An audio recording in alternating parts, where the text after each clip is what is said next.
Hello friend, हमारी आज की कहानी है आखिर मेरा अपना घर कौन सा है। घर का सारा काम निपटाते हुए मैं पूरी तरह से थक चुकी थी। अब और कुछ भी करने की हिम्मत नहीं बची थी, पर फिर भी सबसे ज़रूरी काम भला मैं कैसे भूल सकती हूँ। बाहर मेन गेट पर लगी नेम प्लेट, जिसे प्यार से चमकाना मेरा रोज का नियम है। नेम प्लेट को अपनी साड़ी के पल्लू से ही पोंछते हुए मुझे एक अनूठी अनुभूति का एहसास होने लगा और मैं अपने अतीत की यादों के समुद्र में गोते खाने लगी।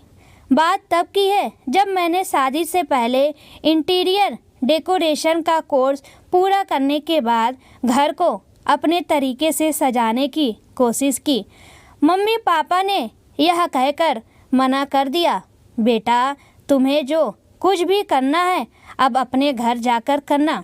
उस दिन पहली बार अपने ही घर में परायेपन का एहसास हुआ, लेकिन फिर जब अमन के साथ मेरा रिश्ता तय हुआ तो मैं मन ही मन अपने घर के सुनहरे सपने सजाने लगी। लेकिन ससुराल की दहलीज पर कदम रखते मेरे सपने उस समय चकनाचूर हो गए जब सासू माँ और ननंद रानी घर के पर्दों को बदलने की बात कर रही थी और मैंने अपनी राय देने की कोशिश की। एक बार फिर से परायेपन का एहसास हुआ जब सुनाया गया, भला तुम क्या जानो हमारी पसंद के बारे में, तुम तो दूसरे घर से आई हो। मैं अपने आप को पूरी तरह से ठगी सी महसूस करने लगी। मन में एक ही सवाल हुड़दंग मचा रखा था, आखिर मेरा अपना घर कौन सा है। सोते हुए मैंने अपनी माँ को फ़ोन लगाया और उन्हें सारी बात बताई। माँ मेरे मन की उलझन को भली भांति समझते हुए बोली, बिटिया यह एक कड़वी सच्चाई है जिसका सामना हम सब औरतों को करना पड़ता है।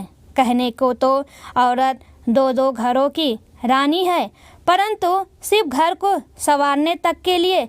असल में घर पुरुषों के नाम से जाने जाते हैं और हम औरतें बाहर नेम प्लेट पर पति का नाम लिखा देखकर खुशी खुशी पूरी जिंदगी उस घर के नाम समर्पित कर देती हैं।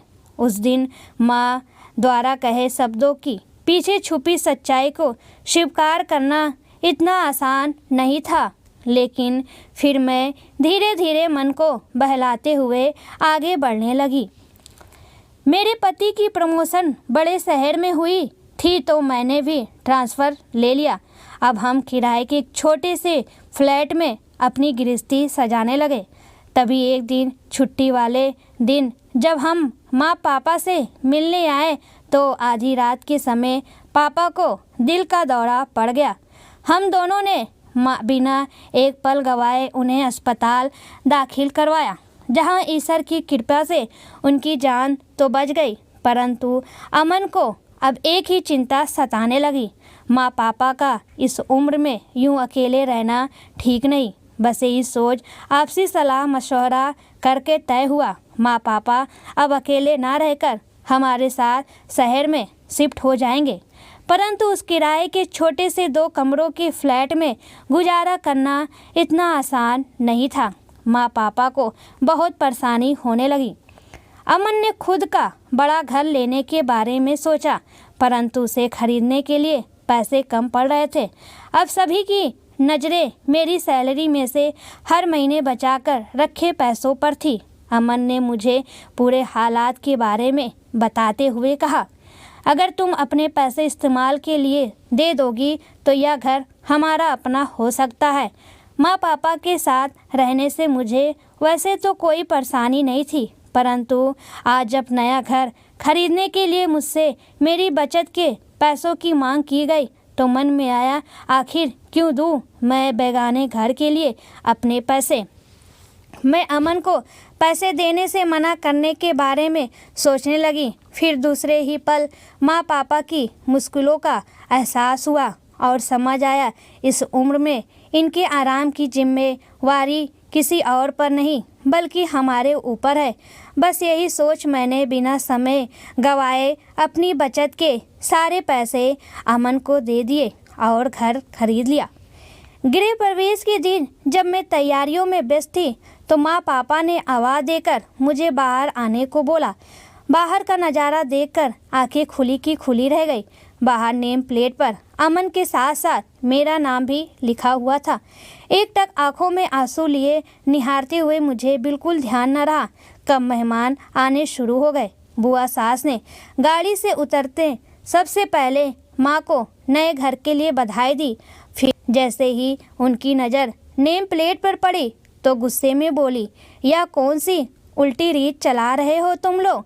हमेशा से घर तो मर्दों के नाम से जाने जाते हैं, कभी किसी औरत का नाम बाहर लिखा देखा? पास खड़े अन्य रिश्तेदारों ने भी बुआ की बात पर अपनी सहमति दिखाई तो माँ बोली, बहन जी आपने ठीक कहा, अब तक घर के बाहर केवल मर्दों के नाम ही लिखे जाते थे, लेकिन इस रीत को बदलने के लिए किसी को तो पहल करनी पड़ेगी। अब तक औरत को मात्र शब्दों में घर की मालकिन कहा जाता था, परंतु अब समय बदल चुका है। आज की पढ़ी लिखी व समझदार औरत ने यह साबित कर दिया है कि उसके योगदान के बिना घर का अस्तित्व संभव नहीं, और फिर घर तो घर की मालकिन से होता है जो इसे सहेजने में अपने आप को भी भूल जाती है और दिन रात बस घर की खुशियों के बारे में सोचती है। इतना सब करने के बाद एक छोटा सा मान तो हम उसे दे ही सकते हैं, घर के बाहर उसका नाम लिखकर, ताकि आते जाते सब उसकी नज़र पड़े तो अपनेपन का एहसास हो। माँ ने मुझे गले लगाते हुए कहा, बेटा अब तक मैं गलत थी, पर तुम पराई नहीं बल्कि इस घर की असली मालकिन हो। तुम्हारे साथ ही इस घर की खुशियाँ हैं, बरकत है, खुशहाली है। सबने तालियों से माँ के फैसले का स्वागत किया और माँ के विचार जानकर मेरे मन में माँ के लिए सम्मान और बढ़ गया। भरे गले से मैं बस इतना कह पाई, थैंक यू माँ, मुझे मेरा घर देने के लिए। आज माँ पापा इस दुनिया में नहीं हैं, परंतु उनके द्वारा दिया यह तोहफा मेरे लिए सदा अनमोल रहा।